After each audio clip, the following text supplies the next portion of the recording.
treat to watch, treat for the spectators. I wish there were more people in the stadium today. There are quite a few gaps. What a great shot. Ronchi giving him room, and that was a predetermined shot. He knew he was going to hit it over extra cover. It went like a rocket. It was caught in the crowd as well. A very decent. You said there's no one here, but that one guy had no one to fight with, and he took that catch beautifully.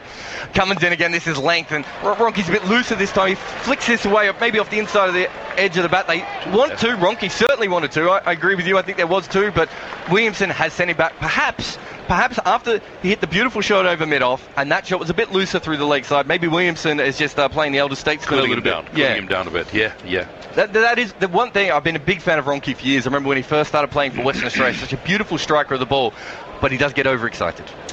Well, I mean, it's a matter of confidence. He's hit one huge six over extra cover. He's on a roll. He thinks he can hit every ball. The bowler is Pat Cummins, one of the quickest around. Sometimes the best thing to do is get the inside edge for the ball after you've hit a six like that. Two slips back in for Kane Williamson. And yet again, this is just in and around that off stump, a little bit short of a length. That seems to be the plan. He times this beautifully to cover point, and there is no run. And I think that is big John Wayne Hastings warming up down at third man as well. So I think we'll see him coming on for Hazlewood. And they're taking the slip out. So Cummins has had the two slips to Williamson so far, but Finch, who's a specialist catching fielder, I said before that Hastings was the weakness. Finch is a very good fielder, a very good catcher, but not particularly the quickest mover. So we'll see him in a lot of catching positions as much as possible. No. Short of a length from Cummins, and Williamson tries to play his standard shot really and just open the face play a little bit late and tries to get a single, but Maxwell is too quick and there is no run. I think he's conscious they've already got 7 runs off the over, so could have been 8 because they should have taken 2. They missed a run. Every run counts in limited overs competition because of these closely contested games, and especially in the T20. New Zealand racing away to 65 for 1 and 8.4. Well, I'll tell you about New Zealand's first 10 overs just after this ball from Cummins, which is quick at the stumps and defended back down the pitch. They average, since McCullum's retired, about 50 runs in the first 10 overs. So they're currently 65. So they're well, and that was the idea. They sent Ronchi out to basically score a little bit quicker. So far, they're actually already ahead of their rate. So realistically, if Ronchi keeps going and Williamson just plays the smart in his ears, he's still scoring at a run of ball, of course, but Ronchi's 24 off 16. They're well ahead of the rate. It's not quite a Brendan McCullum start, but to be fair, other than the man sitting beside me, not too many men start their innings like Brendan McCullum. Indeed. Great player. He's a great man too. He's a lovely person as well. We've just got a slight delay here. Someone has stood up in Kane Williamson's eye line, but he's facing up again, and they've got the fine leg up in the circle for him now as well, as Cummins comes in, and yet again just short of a leg. Oh, there's always going to be a run out. There is going to be a run out. All they're going to do is take the stumps. I'm not sure if that's out in the end. Williamson wanted the run, then Williamson stopped. Ronchi eventually went through. Starc underarmed the ball sort of almost lazily. I think he was confused because the both batsmen were so confused. Wade has got the ball. We're going to go up and have a look at the replay. No one, including the New Zealand players, seemed particularly worried about this right at the moment. Well, whatever the decision is, it's Ronchi's fault. He's turning round and looking at the fielder. Yeah. It's Williamson's call. He's going to the danger end. And Ronchi should have responded. I think there was a run there. We're just having a look now. And, well, did the ball even hit the stumps? My word, that was close. He's just in. Yeah, he's just in. Wade's hands have gone past, as a former wicketkeeper, look how far Wade's hands have gone past the stumps before the bails come off. Wade has essentially missed the stumps there. Absolutely, yeah. And it was a tough one for Wade because he had to run up, he had to gather the ball as he was running up, but that's not good enough. No. That's not good enough. You're quite right. He should have got that run out. But a great escape for New Zealand because Williamson is the man for the Kiwis. And Nigel Long, the third umpire, decides that he's in and he's not out. But Ronchi's fault, 100%, because he's turning crime error to turn around and look at the fielder instead of responding to the batsman's call. And Williamson called very early. Absolutely. And he ran very hard until he looked up, until he saw Ronchi, and that's when the confusion came in because he just thought it was a run. Well, I hope this doesn't upset Ronchi, does something silly. They did share the Shazam. You know what the Shazam is when you touch gloves? Shazam, yeah. They did. Is that what you call it? That's what Ricky Ponting calls it, and I go with everything that Ricky Ponting says. We do have a bowling change though, as we guessed. John Wayne Hastings is coming on, but there will be a slight delay as unfortunately the sponsors logo is up on the side screen. So they're just playing around with that at the moment. John Hastings is going to come in with short fine leg, a deep backward square. This is the last over of the first 10. So they're 66 for 1 after all that. Hastings, who hits the pitch very hard. He's not quite a quick bowler, sort of medium fast, but he's a very clever bowler and very well respected amongst the cricket community, much like the man who has come in beside me. Not a fast bowler, but... Ian O'Brien, how are you? I'm well, and I am a fast bowler. Check out the profile. Hastings comes in on, and this is just outside off stump, and Williamson probably just prodded at that and played missed. Maybe he's still thinking a little bit about the run out or the sight screen there. There is that a little bit of rain just coming down as well. It is some precipitation, and last time we were here for a Champions Trophy, New Zealand Australia, we had similar. Australia scored 250 odd in the first innings. New Zealand only got through 15 overs in their second innings, but it was on off, eventually all off, no result. People in the Hollies already heading up to the back section. Hastings comes in again just with the one slip now, and this is full and angled at the pads, and Williamson, he will milk that gap between mid-on and mid-wicket all day, and he just ambles through for a single. Game theory for you. Yeah, hold on. Can I just, last time I did an international game on radio, I walked on to take over the mic in a rain break. And I had 3 of them in the day. There were 4 rain breaks in total, and I had to fill for 3 rain breaks, and I'm picking we're going to have a rain break here very, very soon. As you say that, the groundsmen are moving the padded sponsorship triangles behind the rope, but we are still playing, and Hastings comes in again, hits that back of the length that he likes so much, and Ronchi just pushes this back down.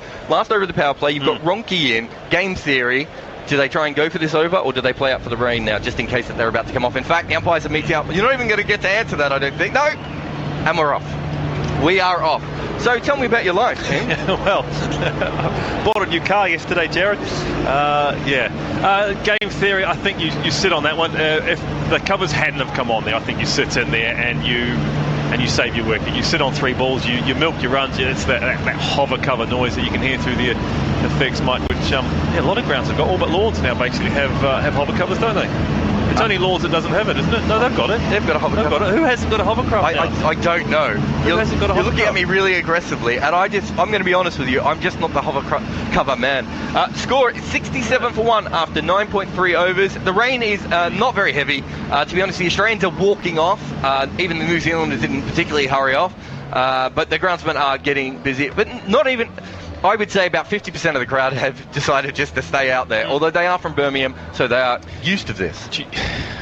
It's that rain that doesn't get you wet. Yes. Because it's so warm, and it's I reckon it'd be quite refreshing and quite cooling out there. Little Tiger Woods sort of impersonation down here with the golf umbrella. Looks like the 4th umpire down here. Black trousers, red shirt on a Sunday, playing the last round with the golf umbrella, the peak cap on. Good start from New Zealand.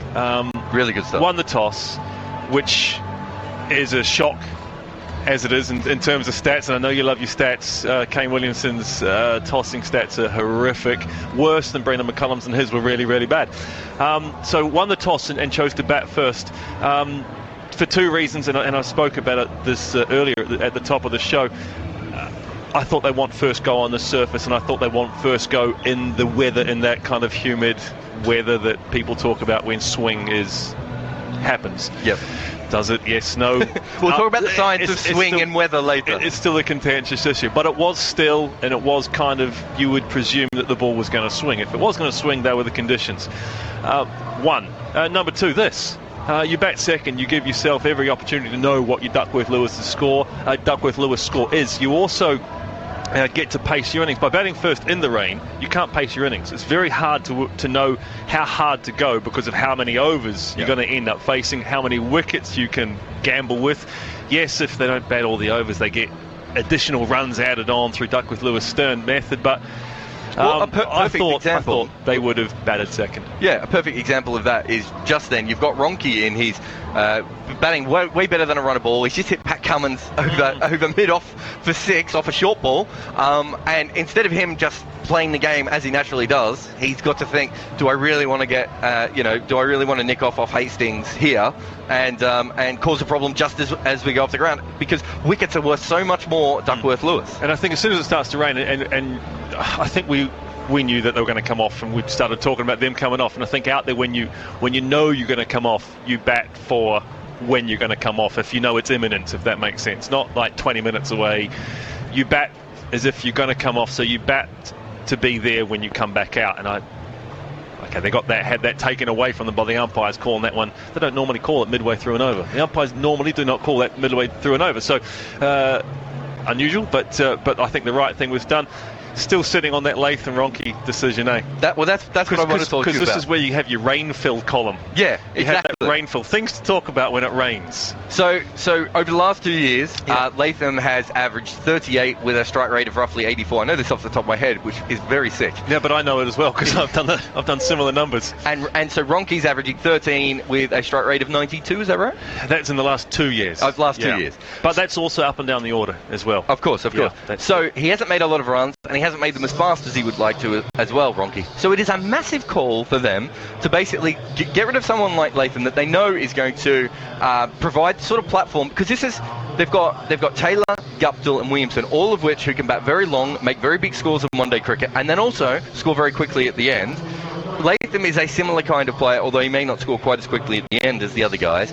They could have gone in with the top 4 platform of just proper long-form batsmen who will be able to bat there, and then at the end throw in all their big hitters and see how it went. But they've gone completely the other way and sent Ronchi a little bit out of form. I know he made 66 off 63 in the warm-up game, but it's still a bit of a risk even bringing him in, isn't it? Yeah, and this is the numbers. I had a look at the last 3-4 games that they've played. They played a warm-up game, the Tri-Series, the Ireland and Bangladesh game. They played against Ireland A as a warm-up game before that. So the 4 games prior to this that both Latham and Ronchi opened the innings with, because that was basically a shootout. They've opened the innings. Ronchi gives you 6 extra balls to score off in the innings, if that makes sense. If you equate their average, that's across their career, but he gives you 6 extra balls to score off if you sort of break it all down, averages and strike rates. Yep. Now that 6 extra balls is a big deal. Yeah. I know. It doesn't sound like a lot. It's only a couple of percent, but it does give you a lot in terms of one of these games. It's an 8 to 10 run over, maybe somewhere in the middle towards the end of a game of cricket. Is that enough? They've made the right decision, haven't they? Definitely. Given the results, given what's happened, you can't fault them. You can't argue with the decision they made. The other thing is that sits in the back of the mind, and this is no slur on Ronchi, and this is not. I think they will play Ronchi on flatter surfaces. I think that's fair. They will play Ronchi on surfaces like the Oval. Maybe because Cardiff spins, they will play Latham. And maybe play him down the order, because he's a heck of a player of spin bowling, sweeping, etc. And that's the game against Bangladesh. Now, if it seems they would have played Latham for me, because it's a flat one to Edgbaston, and the domestic runs here have been 340 plus in some games. Ronchi plays. Yeah. Now that's hard on Latham, because he's just been absolutely churning out runs. So I talked to John Buchanan during the last World Cup, and he said to me that he didn't think Ronchi was a full-time international player, and this is someone who had the ability to pick him and work with him a fair bit. And that's been a problem with Ronchi, is that when he's on a flat pitch there's absolutely no problems, but when there's some movement lateral of any kind, he does struggle a little bit. Melinda Farrell, who's coming on soon, has passed a message saying that Latham's been wearing a moon boot, but to be fair, Kane Williamson did say everyone was fully fit and available for selection yesterday. He might have been lying to me, I don't know. I mean, not to me personally, but I was in the press call. Well, everyone's fully fit, and I still. Are you fully fit? You went fully fit for any game you played. I've been fully fit for a long time. I still find the New Zealand selection, a couple of other selections, interesting. I find Milne in for Mitchell McClenaghan. I find that. See, I don't mind it, but I thought McClenaghan would have played. I just think McClenaghan up the top and then in the middle is in the middle of a one-day international, not a T20, because we know, because we if you followed the IPL, in the middle overs of a T20, he goes at 13s, which is a lot less than he goes at his death overs, which is quite a stat. But his wicket-taking ability in the middle of a T20 takes away death overs from batting teams. So I thought McClenaghan would have played as a middle over wicket taker. Milne can do the job, but I thought McClenaghan would have played. Patel, not that surprised, but home ground, and he's played here a lot, done very, very well. His stats here in internationals, maybe not so good, but I still thought there was a chance. Who does he play for? He plays maybe for Anderson.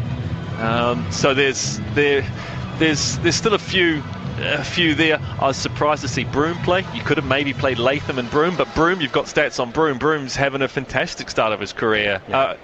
Restart of his career, thank you very much. After Brad Haddon was involved in the early part of his career. I played that game. Is it too soon to mention that? And we won. Yeah, of course so you it did. was okay. I remember Dan Vittori scampering 3 for 2 to win. It's raining here at Edgbaston, where New Zealand are 67 for 1 off 9.3 overs. We'll be bringing you live coverage of the match, but while we wait for the rain to subside, let's have an informal chat with the great Aussie fast bowler Mitchell Johnson with John Norman, which appeared on Cricket Week on TalkSport 2. I'm absolutely delighted to say that one of the most terrifying fast bowlers that has ever graced the game joins me now from his home in Australia, safely 12,000 miles away. We're going to sit down and just have a little chat about one of the most interesting cricket books that's been released in quite some time. And speaking as someone who's read a few, it only took, I'd say, about a page and a half to realise that this was no normal cricket book. Mitchell Johnson needs no introduction, but joins us on Cricket Week. Mitch, well, first up, is it Mitchell or is it Mitch? G'day, John. Yeah, I'm not fussed either way, to be honest. Mitchell's fine. Brilliant stuff. Well, Mitch, first things up, let me paint the scene for you. So I was playing a little bit of six-a-side football last night. It's pretty cold in the UK at the moment. I was wrapped up. And I thought to myself, I need to read the book before this interview. So I took the bus to the football last night. So perched up there, sitting on the bus, reading the book. And as I say, it took me about a page and a half to realise that this was no normal cricket book. Just to give you an example, my palms started sweating. I actually started experiencing nervous symptoms because this book just drops you straight in it, doesn't it? I mean, there's no real way of introduction. You're just suddenly absolutely bang in the moment. It's the 2013-14 Ashes. It's all on the line. And I just get the feeling if that series hadn't turned out the way it had, then the book I was reading would have been a very, very different affair. Yeah, definitely, 100%. I think the way the book started, I was really happy with how we started the book and, really got into the moment. So, no, I'm glad that you said that. That's sort of good, I guess, that you felt that way.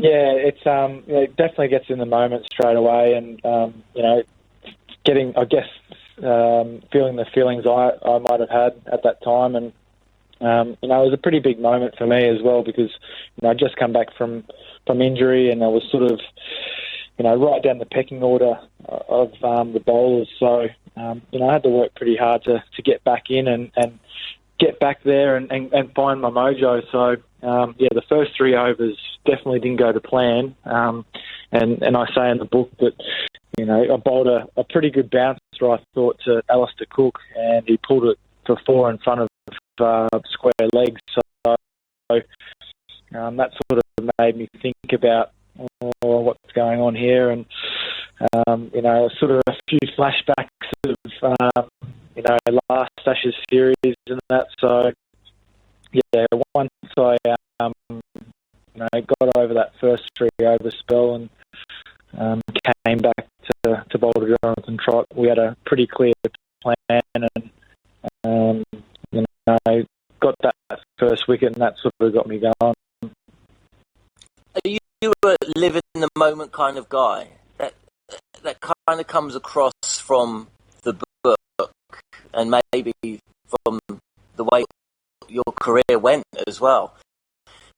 It seems that, you know, feeling good, you are good. When you're feeling bad, it's not going quite so well. Is that been a common theme throughout your career and life, do you think? Yeah, I think so. I think I try not to think too far ahead or think about the past too much. So I try and live in the moment, like you say. And I think with cricket, it's probably a good way to be. You want to be in that moment. And, I think throughout my career, I definitely had my ups and downs, which was, exciting at times and not so on other times. But I learned a lot from it. So, I'm able to, be quite proud of all my achievements, but also the down times as well. Like I said, I went through a few of them, and I did learn eventually, being a dumb fast bowler in the second half of my career. So, look, I try and do that with my family life and outside of cricket. It's all about living in the moment. When did you first realise that you had the power to scare batsmen? I don't know, it's one of those funny things. I remember a kid when I was in year 12 at high school, and I remember him bowling in the nets, and I thought he was so fast and so scary to sort of face, and I just wanted to bowl fast like him, but I didn't really realise that I was probably just as quick, if not quicker than him at that age, and it probably wasn't until later, sort of in my career, that I realised that I am a fast bowler. I can intimidate. That's sort of the job of a fast bowler. So I can't really pinpoint the time, but it took a little while. I played a lot of state cricket in Australia, and we're playing against some real men of cricket, that were proper sledges, and they had the proper moustaches, and they were real cricketers, and that sort of, I learned a lot from those guys, growing up as a youngster and playing with them. But it was probably a little bit sort of more mid-career for me to really realise that I can bowl quick and intimidate. What's it like when you are standing at the top of your run-up and you know that the batsman at the other end is scared?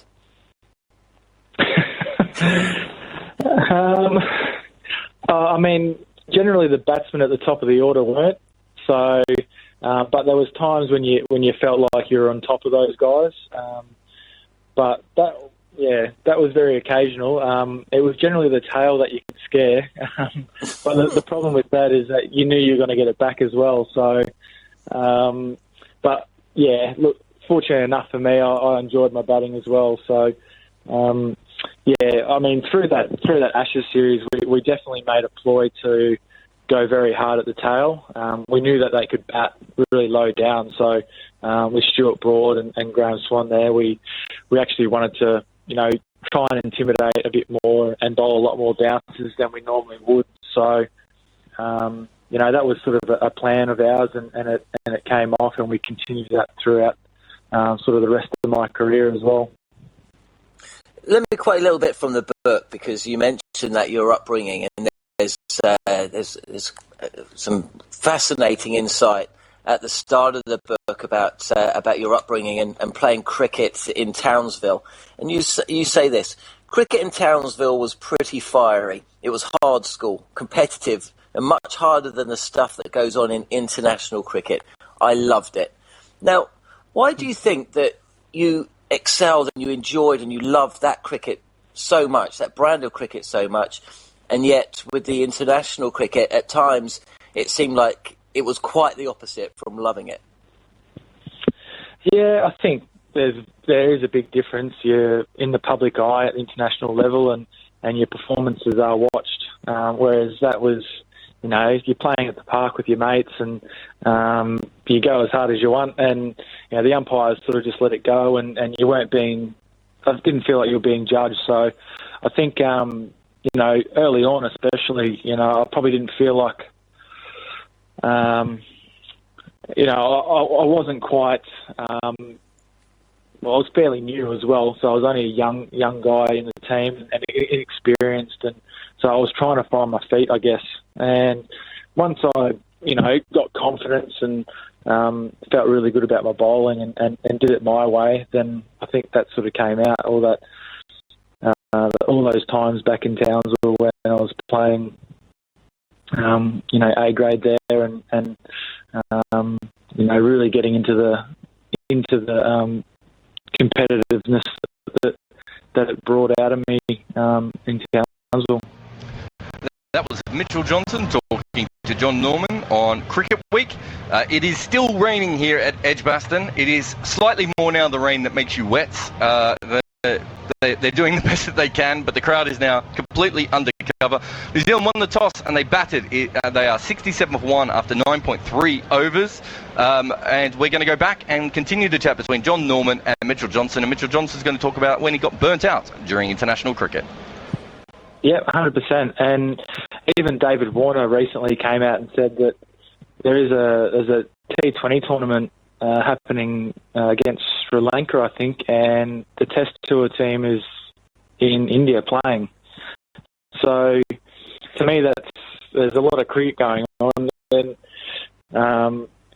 there's a lot of burnout. I mean, I can see it with the Australian quicks now. You know, looking at Mitchell Starc and Josh Hazlewood, they had a little bit of a break before the summer started. They missed out in South Africa, and you know, that was a disaster for Australia, but I can see the amount of overs that they're bowling. You can see by body language with certain guys, you know, that it will catch up with them. So, yeah, it's very difficult, and where do you draw the line? It is very difficult for a lot of the cricketers. Yeah, you just have to try and manage yourself best you can, and because it's so hard, because you want to play every game. And I know when I was playing, I just wanted to play all Test match cricket. You know, there was talk about maybe missing a Test match to get a bit of a recovery, a bit of a break, but I was never, you know, one of those guys that wanted to do that. I wanted to play Test match cricket. I wanted to wear my baggy green,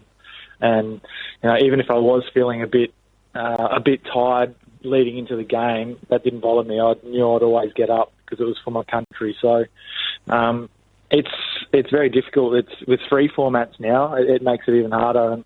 And I think one thing that I heard recently, it was from Mickey Arthur, that maybe international T20s should be, they should flick them and maybe just look at that as a World Cup, but and just leave it to the clubs, you know, the IPLs, the BBLs and all that. And yeah, definitely guys have got to be careful with burnout now. In terms of T20, has that extended your career? In a way, if there was no T20, do you think you'd still be putting your hand up for ODI and Test cricket for Australia?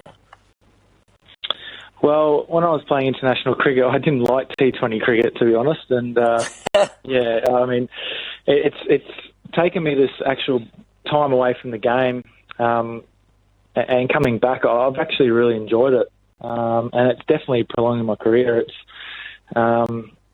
yeah, I don't know what it is. I spoke to Justin Langer, who's our coach, earlier last year, and I actually said to him I didn't want to play in the Big Bash, and he just said, look, why don't we'll sign you up, and look, we don't want to put any pressure on you, we just want you to go out there and have some fun, and just go out there and bowl fast. So basically, yeah, I've just come into it, and I'm really enjoying it, and now I'm looking to play, you know, other tournaments around the world in T20, so you know, it's great for guys who have come towards the end of their careers and, you know, want to play a little bit more cricket, because it is hard to transition out of, you know, just going from such a huge international schedule like we were just talking about, then to be playing nothing, it's quite difficult to do. So I think it's a good way out of playing international cricket. But also I think I'm starting to see young guys just sort of focus on T20 cricket and want to play T20 cricket around the world, and that's great too. It's a healthy competition. I was speaking to Kumar Sangakkara, without meaning to name drop, and he was saying that he was saying that cricket has always had a problem with mental health issues in and around the game for players who have been on the tour, been on the circuit for 10, 15 years, and then there's a sudden drop-off. They retire and they really struggle. And he said that actually T20 cricket is a godsend because it gives players approaching retirement age, or those who have retired from international cricket, 3, 4, 5 years, just to ease their way into retirement, rather than suddenly, as you say, a light flicking and your life changes. Yeah, I 100% agree. I think he's spot on with it. So, there have been studies done, and there's, talks of depression and anxiety and other things as well. So it seems like it's quite common. But I know when I finished playing, I was on quite a high actually, and on that high for a few months after I finished when I retired, and then I sort of came off it a little bit, and you're sort of like, oh, what do I do now? And I had things coming up in the year, but it wasn't quite the same as that schedule that I was talking about. It's so full on, but that's what I was so used to as well. So T20 is definitely helping guys transition out a lot easier. Like he's saying, you can play for 3, 4, 5 years, and you get enough cricket in, but you also get good quality time at home as well. What comes from the book, Mitch, is that you're very much a new school kind of person, but there's also old school traits in there as well. You've got the tattoos. You've led your life your way, very much so. It's very evident. There's not many sporting biographies where the sportsman admits to learning the cha-cha in year 12. But then on the same hand, you talk very fondly of that lock-in team culture after a win. 4 or 5 days in the field, and then you celebrate with your teammates. You talk so fondly about the heroes, the Andy Bickles, the Andrew Simons, the players that were in that Brisbane, the Queensland dressing room. Do you think that is going to be lost from the game if it does go towards 2020? Because I imagine, there's something that there's a deep bond that comes from playing alongside players for 4 or 5 days in the heat and getting that win that maybe you don't get when your schedule is to play 3 hours here, jump on a plane the next day, and then play 3 hours somewhere else. Yeah, it's a great question, and I don't know, to be honest. I hope that it doesn't change too many things. I think pre-seasons now are still a good thing where guys are working hard together, but it's that doing it out in the middle, like you say, and celebrating it after a game. And I remember those Queensland days, those early Queensland days, and they were some of the best days for me. And I think if you ask guys that are around my age, they'll probably say the same thing. They were just amazing days, and I think it was probably a similar feeling when I first started playing for Australia as well. You had those old school players there, and you really did celebrate your wins and stick together, and it was a really good bond. And look, I hope it doesn't go missing with T20 around. But look, I've been training with the Perth Scorchers over the last few weeks, and the bond that those guys have is amazing. I don't know. I think cricket just brings people together. So hopefully, in 10 years' time, guys will still have those really close bonds and the same sort of feelings as I did when I first started. Tell me about Shane Watson, because this is a guy That was Shane Watson. That was Mitchell Johnson talking to me. John Norman on Cricket Week a couple of months ago, and looking back at his career on the release of his book. Unfortunately, it's still raining here in Edgbaston. You're listening to TalkSport 2 and Cricket Radio's coverage of Australia against New Zealand. We've been off the field for about 20 minutes or so. Haven't lost any overs just yet, and we're all hopeful here that we're still going to get a 50-over game. But the spectators are either cowering under the shelter where possible, refilling behind the shelters, or they've got umbrellas out. So no chance of play, certainly not in the next half an hour or so, despite the ground's people getting on with their work. So if you're tuning in expecting to hear a bit of cricket, well, I can tell you that New Zealand have started relatively well, winning the toss, deciding to bat first, and they've reached 67 for 1, just inside the 10th over. Kane Williamson and Luke Ronchi at the crease. Martin Guptill, the one wicket to fall this morning, going the way of Josh Hazlewood. But we'll just bring you some more of that interview with a truly great Australian bowler, another Mitchell Johnson, who spoke to me a couple of months ago, and it came to the topic of one of his former teammates, a guy that has been pilloried really all over the world, but has certainly been a brilliant T20 player, both domestically and for Australia, but one that I asked him got a surprising amount of stick, and that's Shane Watson. It's amazing. He's copped it from all around the world, and